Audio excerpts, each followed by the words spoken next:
여러분 안녕하십니까? 농성 하정동 주민들의 미디어로 만나는 행복한 마을 공동체 한꾼의 마을 뉴스입니다. 오늘 전해드릴 소식은 한국건강관리협회 강주전남지부 신청사 관리 분쟁 사태와 서구 하정동 서부시장 이야기입니다. 첫 번째 소식입니다. 한국건강관리협회 강주전남지부가 신청사를 걸집하는 과정에서 분진과 주택의 균열로 인근 주민들이 민원이 빗발치고 있습니다. 주민들은 보수와 배상을 요구하고 있습니다. 보도에 변미정 기자입니다. 이곳은 광주광역시 서구에 조성되는 한국건강관리협회 신청사 공사 현장입니다. 총 공사비 240억 원이 소요될 예정이며 연면적 16,153제곱미터에 지하 2층, 지상 7층으로 건립될 예정입니다.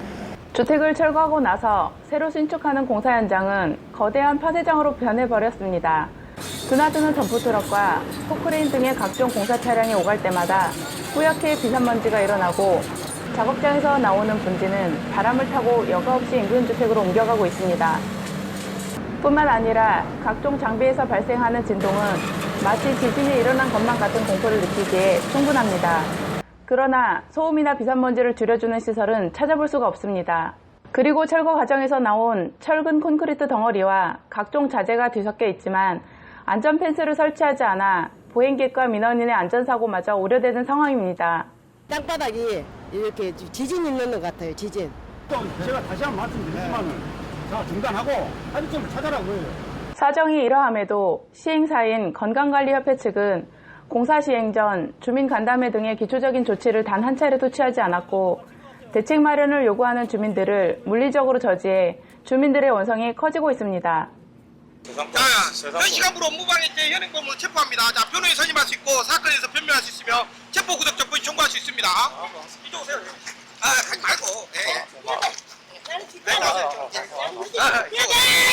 어차피 지금 알고 있어. 나도.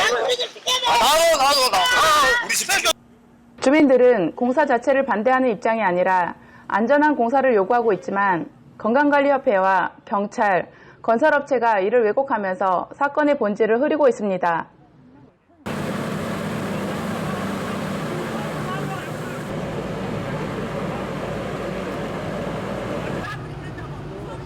다 들으라고 크게 하더라고요.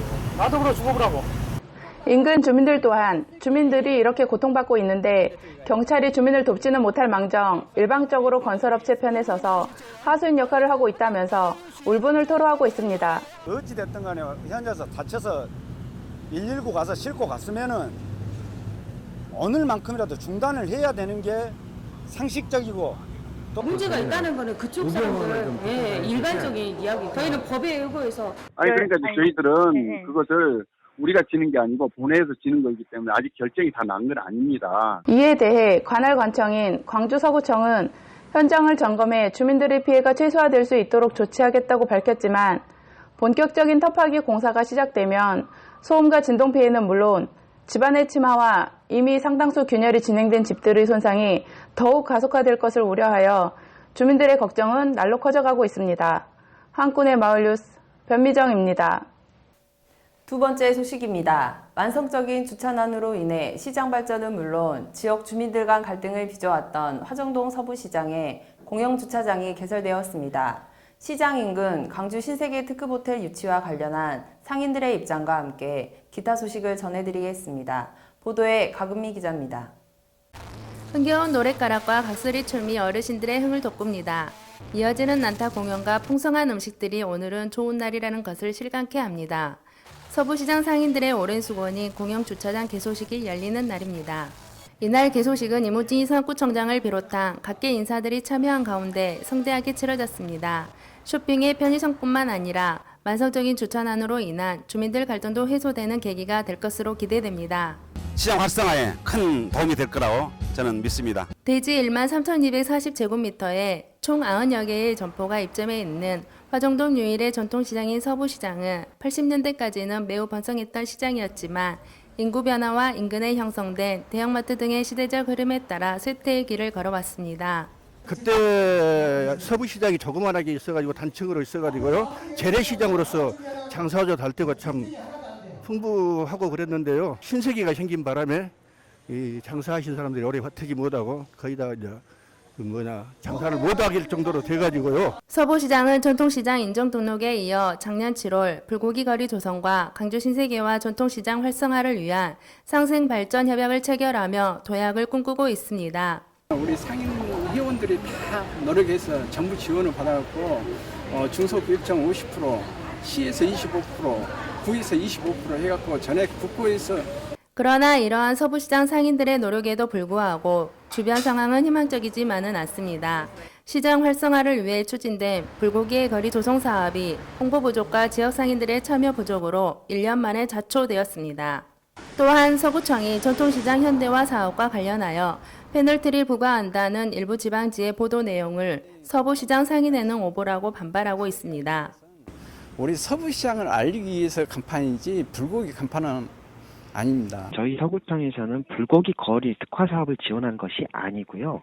안내 간판을 만들어 드린 거예요. 강주 신세계가 지난 23일 개점 21주년 기념행사를 통해 올해 안으로 특급 호텔과 복합 쇼핑몰 개발 계획안 수립을 마치고 인허가 절차에 첫 발을 내디딜 계획이라고 밝히면서 대기업의 중소상권 침해 논란이 가속화되고 있습니다. 축구장 48개 규모의 복합 쇼핑몰을 지으려고 하는 것이에요. 그러면 이게 그 몰들뿐만 아니라 지역의 5km, 10km 범위 안에 있는 상권들은 거의 몰락하다시피 하는 겁니다. 처음부터 특급 호텔에 대한 것을 반대한 적은 없어요. 광주가 필요하다고 하니까 그러면 특급은 지시대 그 광주의 교통의 그 어떤 혼란 지역에 지옥에다 꼭 질 필요는 저희는 없다고 봐요. 저희는 그 상생하는 것에 대해서는 근본적으로 서로 같이 살자고 하는 것이니까 저희는 반대는 하지 않습니다. 그러나 근본적인 원인을 좀 알고 상생에 어떤 협약을 했었으면 하면 좋겠다 하는 생각입니다. 이와 관련하여 밀접한 영향권에 있는 지역상권뿐만 아니라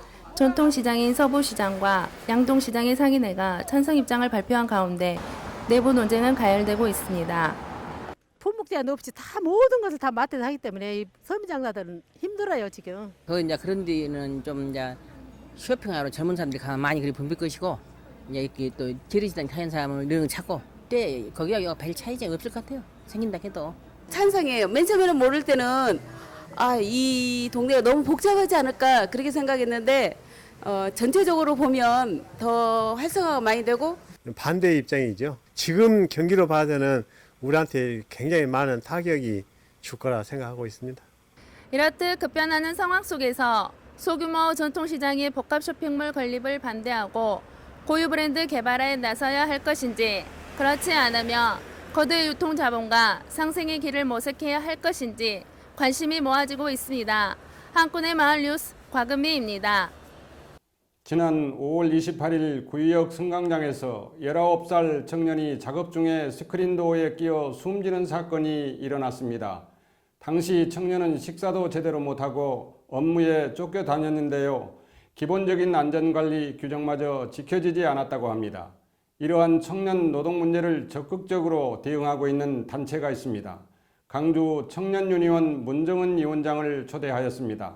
대담의 박형민 기자입니다. 지난 6월에 광주 청년유니온 위원장으로 취임하셨죠? 네. 네, 다시 한번 축하드리고요. 청년유니온이 어떤 단체인지 어떤 분들이 활동을 하고 있는지 말씀해 주십시오. 네.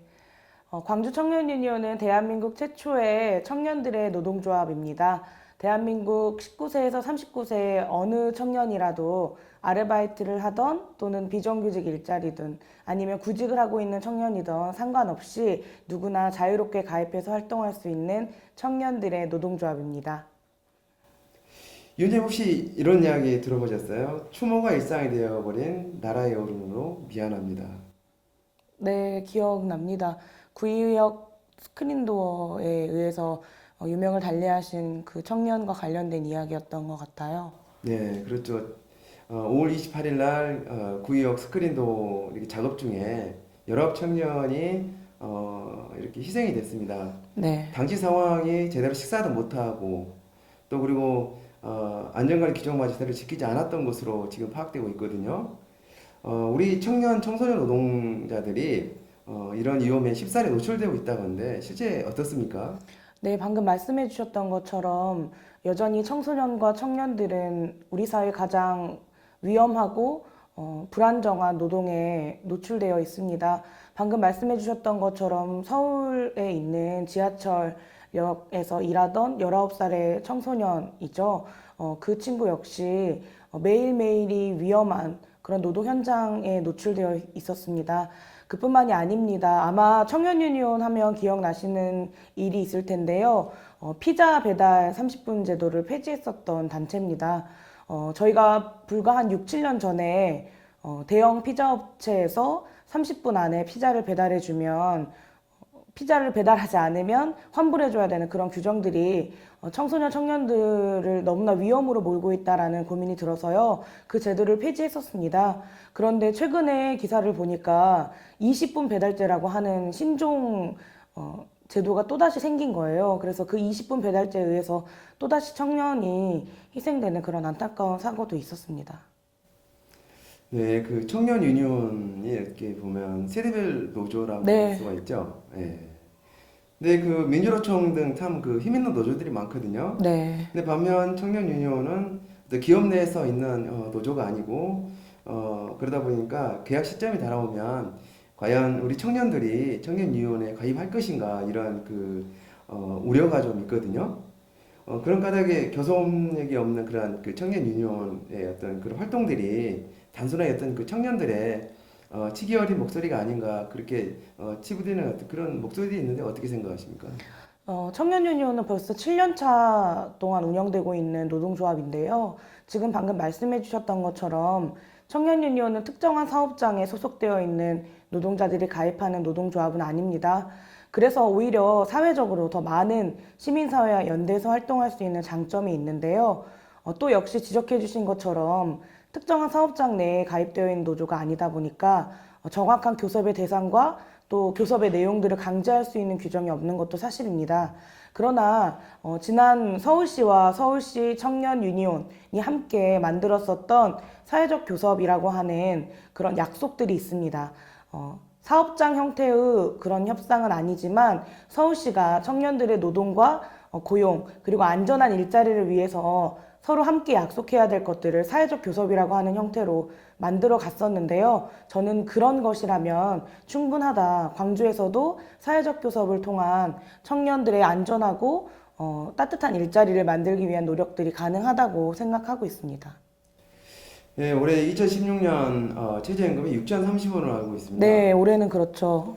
그런데 2017년 최저임금을 논의하면서 야당은 물론 여당 내에서도 그 10,000원으로 인상하자는 그런 목소리들이 있었던 걸로 알고 있습니다. 그래서 사회적으로 상당한 어떤 기대감이 있었거든요. 네. 그런데 실제로 보면 2016년 대비 7.3% 소폭 인상된 6,470원으로 결정이 됐거든요. 네.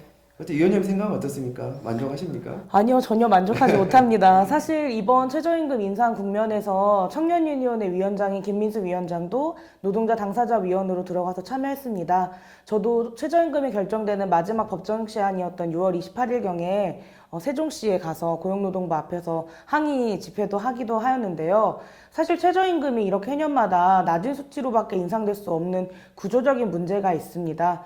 아마 아시는 분들은 아실 텐데 최저임금위원은 27명으로 구성이 되어 있어요. 사용자 측이라고 할 수 있는 경영자 측이 9명, 그리고 노동자 당사자들이 9명, 그리고 공익위원이라고 할 수 있는 분들이 9명, 이렇게 27명이 구성되어 있는데요. 해년마다 최저임금 논의는 오랫동안 이렇게 논쟁을 거듭하다가 결국에는 중간지대에서 금액이 결정되곤 합니다. 근데 올해 같은 경우에는 노동자 측이 금액을 제시하지 않고 1만 원 주장을 끝까지 하고 있었어요. 그 가운데서 이제 경영자 측과 공익위원들이 이렇게 낮은 수준의 임금 인상을 결정하게 된 것인데요. 사실 어느 시기 때보다 시민들의 최저임금 인상에 대한 욕구는 컸다고 생각합니다. 그리고 정부 역시도 최저임금 관련된 주장과 또는 내수경제를 활성화하겠다라고 하는 다양한 고민들이 있었기 때문에 최저임금이 이번 시기만큼 인상되지 않으면 기회가 없다 이렇게 판단하고 있었는데 실제로 정부의 의지를 보니까 보통 임기 5년이면 첫 번째 해에 결정하는 임금 인상의 폭이 나머지 임기의 임금 인상 폭을 결정하기도 하거든요. 근데 저는 이건 박근혜 대통령과 지금 집권 여당인 새누리당이 전혀 의지가 없다 이렇게 보고 있어요. 보통 2자릿수 이상 인상을 해야 적어도 2020년경에는 10,000원 정도 수준까지 도달할 수 있는데 지금 이렇게 낮게 인상됐기 때문에 이후에 그 인상 폭에 대한 부담감이 좀 남아있다 이렇게 보고 있습니다. 네. 지금까지 정말 그 청년위원이 해온 일들이 많은데요. 주휴수당 등의 어떤 그런 부분들은 대단한 메시지가 아니었던가 생각이 됩니다. 예를 들면 2013년에 서울시가 청년유니온과 고용 협약을 했다든지 그리고 서울메트로, 도시철도공사, 산하기관들이 매해 정원의 3%를 29세 청년으로 고용한다는 어떤 그러한 그 골자들 협약이 있었는데요. 아무튼 그동안의 그 청년유니온의 그 성과를 한마디로 표현한다면 어떻게 말할 수 있을까요? 한마디로요? 네. 청년유니온은 이제 세대별 노동조합이지만 우리 사회의 다양한 노동의 문제를 대변하고자 합니다. 그래서 사실 30분 배달제 폐지라거나 또는 방금 말씀하셨던 주휴수당이라거나 또는 청년 의무고용 할당제라거나 하는 제도들이 청년 당사자들만의 문제라고 인식되기 쉽지만 사실은 우리 사회 전체가 고민해야 되는, 그리고 젊은 사람들이 안정적이고 또 좋은 일자리를 갖고 일하는 것이 우리 사회의 지속 가능성을 위해서도 좋다 이렇게 생각하고 있어요. 주휴수당 같은 경우에는 15시간 이상 일하는 아르바이트생 그리고 단시간 노동자에 한해서도 그러니까 일주일로 보면 하루에 의해서는 유급휴일 할 수 있는 제도가 바로 주휴수당입니다. 그리고 방금 말씀하셨던 것처럼 제가 앞서 말했던 서울시와 서울청년유니온 간의 사회적 협약 내용이 바로 그 청년 의무고용 할당 관련된 내용입니다. 그뿐만 아니라 아르바이트 권리장전이라고 하는 형태로도 약속을 했고요. 서울시만큼은 또는 공공기관 산하기관만큼은 청년들을 3% 의무고용하자라는 내용이 지금은 많은 정당들이 총선 공약으로 약속했을 만큼 우리 사회의 공감대가 높아진 그런 제도입니다. 그래서 이번 총선 공약은 3에서 5%로 그 의무고용 할당 비율을 높이자는 것이고요. 또 진보정당 같은 경우에는 이 규정을 지키지 않았을 경우에 처벌 규정도 강제하자 이렇게까지 이야기하고 있는 수준입니다. 청년유니온 역할이 조금 더 필요하고 더 크지 않나 이렇게 보고 있어요. 앞으로 위원장님의 어떤 많은 역할들이 또 그리고 또 활약들이 좀 기대가 됩니다. 네, 고맙습니다. 또 오늘 나와주셔서 감사하고요. 네. 앞으로 또 많은 또 기대가 됩니다. 부탁드리겠습니다. 네, 고맙습니다. 네, 고맙습니다. 네. 간추린 뉴스입니다. 서창동에서 서창만드리 풍년제가 열렸습니다. 올해로 벌써 18번째를 맞은 서창만드리 풍년제는 구전으로 전해 내려온 들노래들을 각종 문화 사료들을 복원해 1999년 처음으로 재현했습니다. 풍물패의 풍물장단에 맞춰 흥겨운 춤과 함께 김매기와 논두렁 오르기 그리고 풍장군 놀이 등으로 재현되었고 이어서 김매기를 마친 머슴들이 황소를 타고 들노래를 부르며 마을로 들어오는 행사로 재현되었습니다. 풍년기원 서창만드리 풍년제는 힘든 농사일에도 주민들이 화합과 단결 등 협동정신을 발휘하여 농사를 짓고 풍년을 기원하던 선조들의 지혜를 엿볼 수 있었습니다. 우리 동네 스타 발굴 프로그램 통돌이 노래자랑이 농성우체국 앞에서 열렸습니다. 농성문화의 집 주관으로 열리는 이번 행사는 각 통별로 돌아가며 농성이동 주민들이 노래 실력을 뽐내고 화합의 장을 열고 있습니다. 오늘로써 벌써 3번째 행사라고 합니다. 가수 뺨칠 정도로 빼어난 노래 실력을 뽐내는 분이 계시는가 하면 즉석에서 작사, 작곡하시고 음향기기까지 무시하고 혼자만의 감성에 젖어 나중에는 관객마저 무시하고 열창을 해주셔서 큰 웃음을 선사하시는 분들도 계셨습니다. 정말 흥겨운 무대였는데요. 앞으로 결선 무대까지 2번의 행사가 더 남아 있습니다. 꼭 참여하셔서 즐거운 시간 함께 하시길 바랍니다. 예년과는 달리 무더위가 기승을 부리는 여름이었습니다. 주민 여러분 어떻게 보내셨습니까? 에어컨 등 냉방기 사용량도 어느 해보다도 높았습니다. 장기간 무더위가 지속되던 여름도 이번 주를 기점으로 점차 누그러진다는 반가운 소식입니다. 이제 곧 코스모스 한들거리는 가을의 문턱 9월입니다. 막바지 무더위가 기승을 부리고 있습니다. 건강에 유의하시고 행복한 가을 맞이하시기 바랍니다. 시청해주신 여러분 고맙습니다.